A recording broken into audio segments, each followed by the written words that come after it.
নমস্কার, গল্পচিত্রের সকলকে স্বাগত জানাই।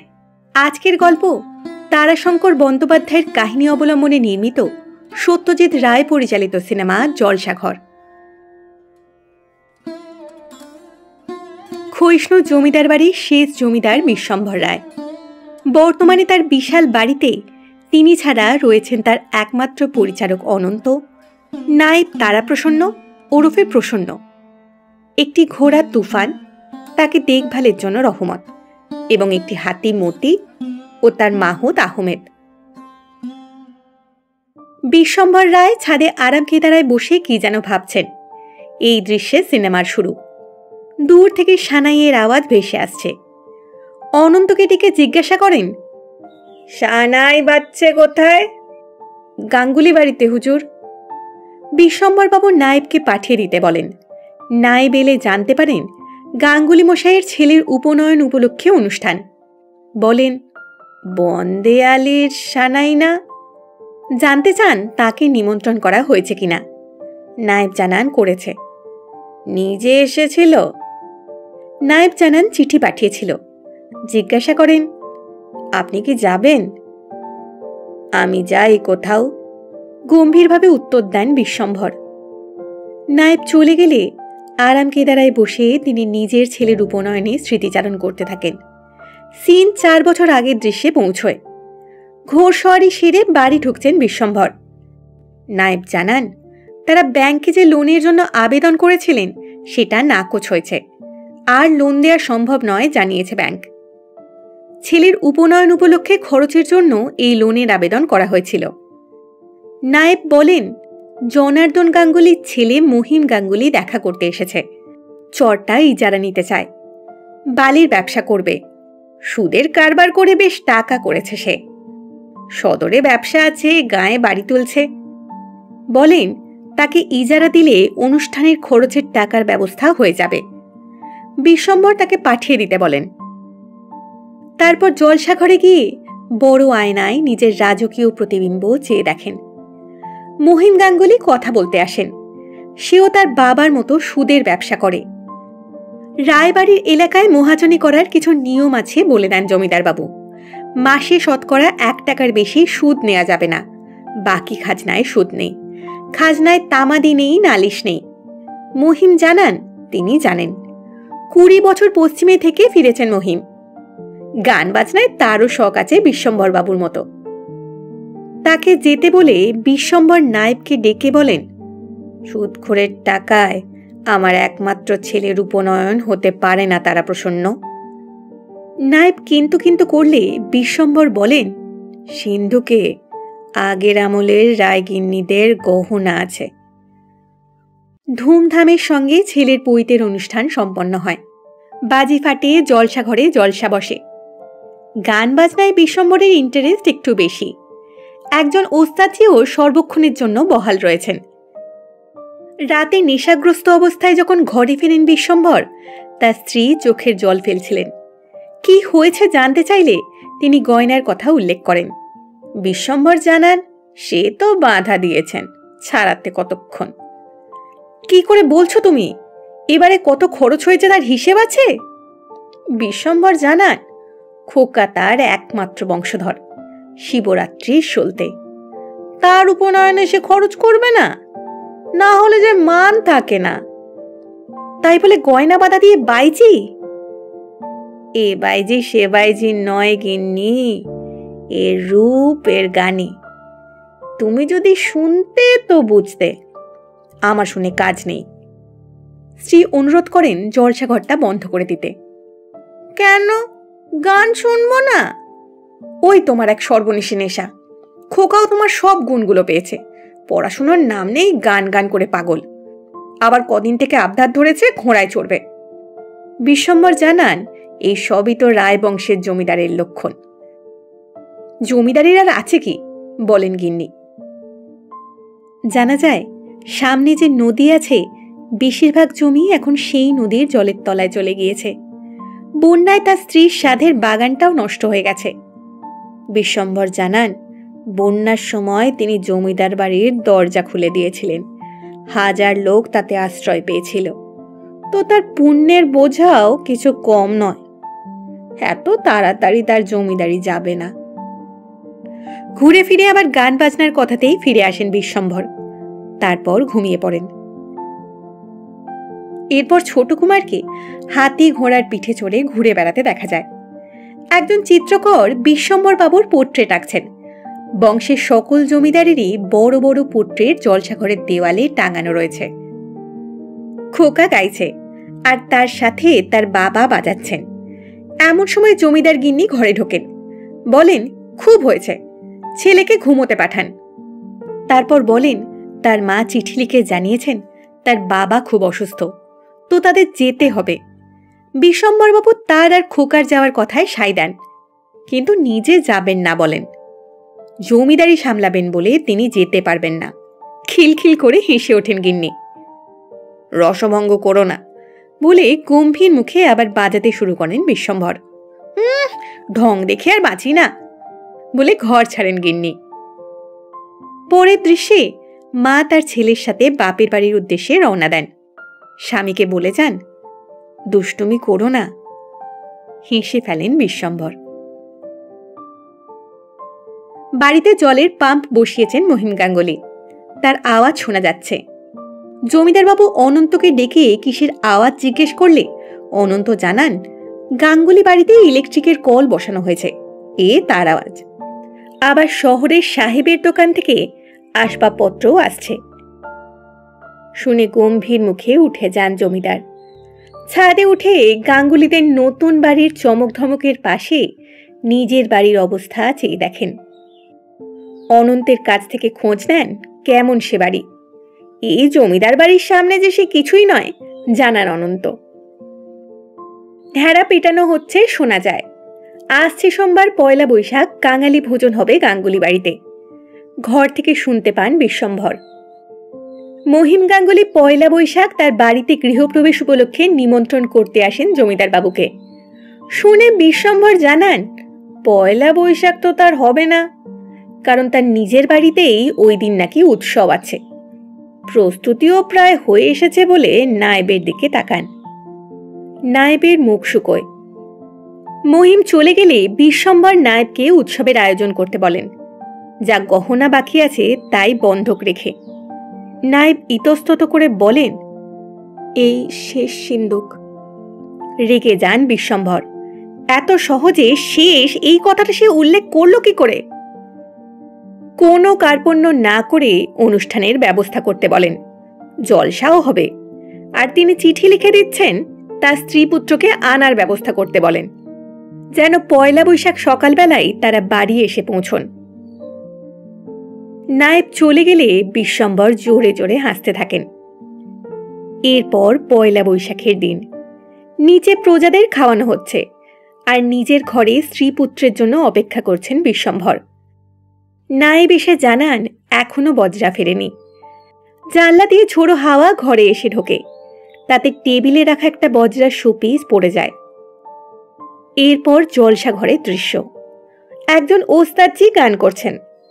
বিশ্বম্ভর কিছুক্ষণের জন্য সে জলসায় গিয়ে বসেন, কিন্তু তার মন তেমন বসছে না।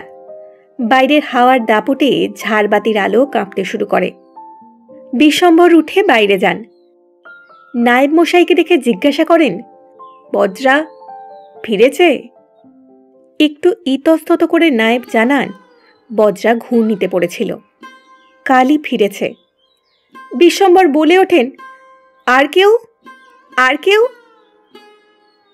বারবার জিজ্ঞাসা করলে নায়েব নিচু গলায় বলেন, ছোট কুমার। জমিদার বাবু দৌড়ে গিয়ে দেখতে পান কালী কোলে করে ছোট কুমারকে নিয়ে ফিরেছে, কিন্তু সে দেহে আর প্রাণ নেই। ছেলেকে বুকে জড়িয়ে ধরে খোকা খোকা বলে চেঁচিয়ে ওঠেন বিশ্বম্ভর। শোকস্তব্ধ বাড়িতে নিজের ঘরে বসে রয়েছেন জমিদার বাবু। নায়েব এসে ডাকেন তাকে। বিশ্বম্ভর চমকে জিজ্ঞাসা করেন, তুমি আছো এখনো? আগে হ্যাঁ হুজুর। কেন? সবাই গেলে চলবে কি করে হুজুর? নাই বা চলল, সবই তো গেছে। নায়েব বলেন, সব যেত না হুজুর, আপনি যদি একটু নজর দিতেন। জমিদারির প্রায় সব জমি নদীর জলের তলায় তলিয়ে গেছে। তার উপর প্রিভি কাউন্সিলের রায় বেরিয়েছে, দেবোত্তর ছাড়া তাদের আর বাকি সবই গেছে। জিনিসপত্র নিলাম হবে। তাই জমিদার বাবু নিজে যদি একবার নিচে যেতেন ভালো হতো। যাবেন না বলে দেন বিশ্বম্ভর। নায়েব যা ভালো বোঝেন তাই করতে বলেন। মতি আর তুফানের কি হলো জানতে চান। প্রসন্ন জানান এখনো আছে। সুন্দরপুর রাজবাড়ি থেকে তাদের দরও দিয়ে গেছে, শুধু তার হুকুম নেওয়া হয়নি বলে তাদের উত্তর দেওয়া যায়নি। বিশ্বম্ভর বলেন ওরা যাবে না, থাকবে। খোকার বড় প্রিয় ছিল। নায়েব জিজ্ঞাসা করেন ওস্তাদজিকে তিনি ঘরে পাঠিয়ে দেবেন কিনা, যদি গান বাজনা শোনেন। বিশ্বম্ভর না জানান, বলেন ওকে যেতে বলো, সঙ্গীতের আর প্রয়োজন নেই। সিন এবার প্রেজেন্টে ফেরে। ছাদে শরবত নিয়ে এসেছে অনন্ত। হঠাৎ উঠে দাঁড়িয়ে পড়েন বিশ্বম্ভর, বলেন আজ একবার নিচে যাব, তুফানকে দেখব, মতিকে দেখব। তুফানের কাছে গিয়ে জিজ্ঞাসা করেন তুফান ভালো আছিস? রহমত জানায় ঘোড়ার শরীর ঠিক আছে, অনেকদিন জমিদার বাবু নিজে সওয়ারি করেন না, তাই তার মন খারাপ। ঠিকমতো খাওয়া দাওয়া ঘোড়া পাচ্ছে কিনা খবর নেন জমিদার। এমন সময় গাঙ্গুলির নাম লেখা একটা ছোট লরি চলে যায় রাস্তা দিয়ে। দেখে অনন্তকে বলেন ছোট গিন্নিকে ভালো করে সাজিয়ে দিতে, সে গাঙ্গুলি বাড়িতে যাবে, আর নায়েবকে তার কাছে পাঠিয়ে দিতে। তারপর ঘরে গিয়ে সিন্দুক থেকে একটা সোনার মোহর বার করে নায়েবের হাতে দিয়ে বলেন একটা চাঁদের রেকাবির ওপর এই মোহরটা রেখে ছোট গিন্নি অর্থাৎ মতির পিঠে চড়ে মহিম গাঙ্গুলির বাড়িতে গিয়ে সেটা দিয়ে আসতে, আগেকার মতো। নায়েবকে তবু ওখানে ঠায় দাঁড়িয়ে থাকতে দেখে প্রশ্ন করেন বিশ্বম্ভর। নায়েব জানান চাঁদির রেকাবি আর নেই। বিশ্বম্ভর বলেন কাঁসার আছে তো, তাই নিয়ে যাও। ঘরে সেই অনুষ্ঠানের আওয়াজ আসছে। অনন্তকে ঘরের জানলাগুলো বন্ধ করে দিতে বলেন। তারপর দেখা যায় মতির পিঠে চড়ে নায়েব গাঙ্গুলি বাড়ির দিকে রওনা হন। কিছুক্ষণ বাদে মহিম গাঙ্গুলি তার নতুন গাড়িতে চড়ে জমিদার বাড়িতে আসেন। প্রচ্ছন্ন অপমানের সুরে নায়েবকে জানান তিনি জমিদারের সাথে দেখা করতে চান। নায়েব মশাই ভেতর থেকে ঘুরে এসে বলেন একটু অপেক্ষা করতে হবে। মহিম বলতে শুরু করেন সকালবেলায় যখন নায়েব মশাই ওই বুড়ো হাতিটায় চড়ে তাদের বাড়ি গেলেন তখন সব প্রজারা সেলাম করল, কিন্তু তার নিজের এই নতুন গাড়িটাকে তারা ঢিল ছুঁড়ে রং চটিয়ে দিয়েছে। তিনি কিন্তু self made man, no pedigree বলে হাসতে থাকেন। নায়েব এর কোনো জবাব দেন না। অনন্ত এসে মহিমকে ভেতরে রাখেন। মহিম জমিদার বাবুকে গিয়ে জিজ্ঞাসা করেন তিনি এলেন না যে। নানা ঝঞ্ঝাটে তিনি নিজে এসে নিমন্ত্রণ করে যেতে পারেননি। বিশ্বম্ভর বাবু কথার ইঙ্গিতে জানান নিজে না এসে নিমন্ত্রণ তিনি ভালোভাবে নেননি। ও বেলায় তার বাড়িতে পায়ের ধুলো দেওয়ার জন্য আবার নিমন্ত্রণ জানান মহিম। তিনি নতুন জলসা ঘর খুলছেন। কোনো এক কৃষ্ণাবাই আসছেন, যিনি কিনা কত্থকে প্রসিদ্ধ। সঙ্গে সেরা তবলাবাদকও থাকছেন। এর কদর তো বিশ্বম্ভর বাবুই করতে পারবেন। বলেন সন্ধেবেলা তিনি তার নতুন গাড়ি পাঠিয়ে দেবেন। বিশ্বম্ভর না জানান, আর তিনি বেরোন না কোথাও, ভালো লাগে না তার। সে কি গানে অরুচি? বলেন মহিম।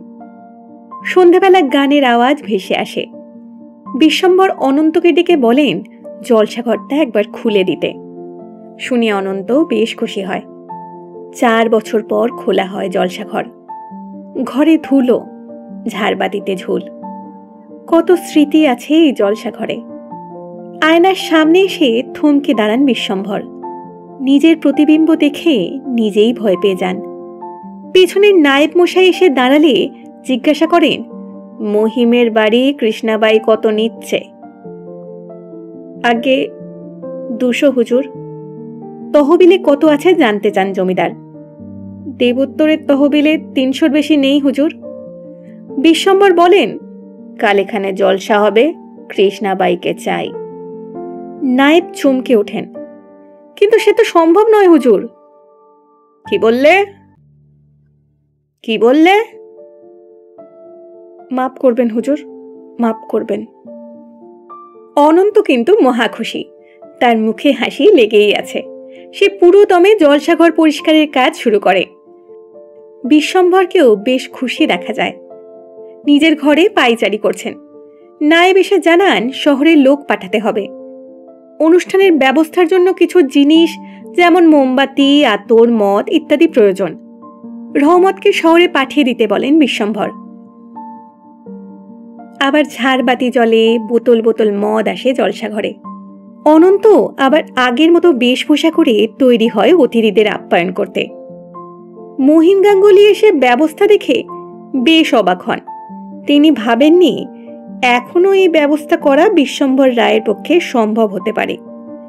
অনন্ত একটু বেশি করে গোলাপ জল ছিটিয়ে দেয় মহিমের গায়ে। তার শেষ মোহরের থলির পুরোটাই নিয়ে এসে জলসাঘরে বসেন বিশ্বম্ভর। নাচ গান শুরু হয়। দরজার কাছে চিন্তিত মুখে নায়েব মশাইকে দাঁড়িয়ে থাকতে দেখা যায়। অনন্ত কিন্তু ভারী খুশি। সে আবার তার আনন্দ নায়েবের চারপাশেই ঘুরে বেরিয়ে প্রকাশ করতে থাকে। বিরক্ত হয়ে নায়েব মশাই যতই দূরে সরে যান, অনন্ত তার পিছু নেয়।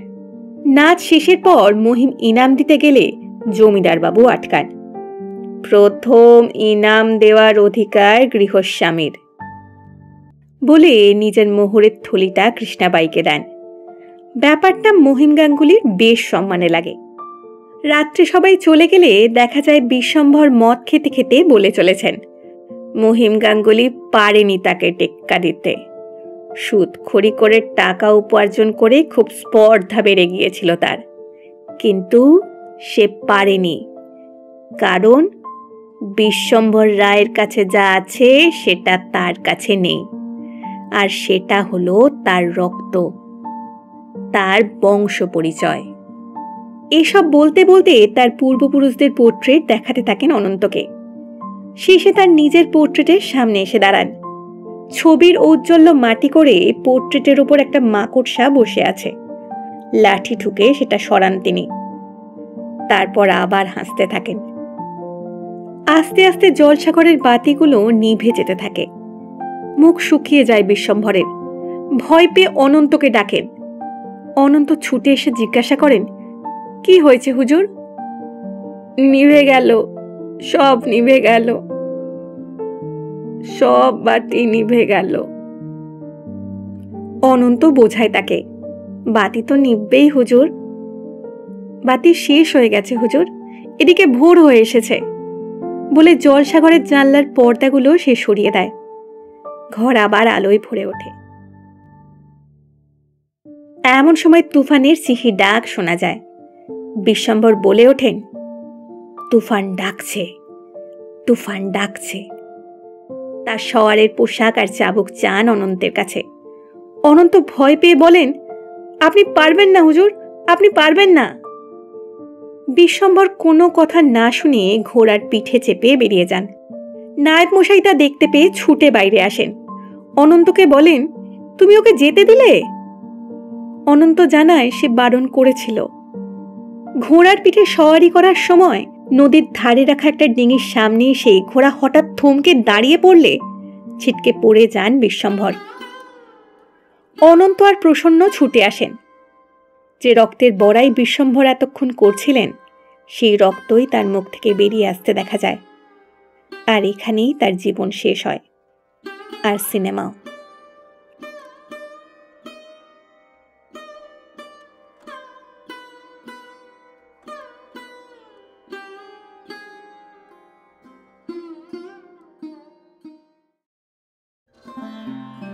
আচ্ছা, ছেলেবেলায় কেউ কোনোদিন বকা খেয়ে বাবা মার উপর রাগ করে বাড়ি থেকে পালিয়েছেন বা পালানোর চেষ্টা করেছেন? ধরা পড়ে অবস্থা কি হয়েছিল? আসছে পরের গল্প। শিবরাম চক্রবর্তীর গল্প অবলম্বনে নির্মিত ঋত্বিক ঘটক পরিচালিত সিনেমা বাড়ি থেকে পালিয়ে। আর আজকের ভিডিওটি ভালো লাগলে লাইক ও শেয়ার করবেন আর চ্যানেলটি সাবস্ক্রাইব করবেন। সঙ্গে থাকার জন্য ধন্যবাদ।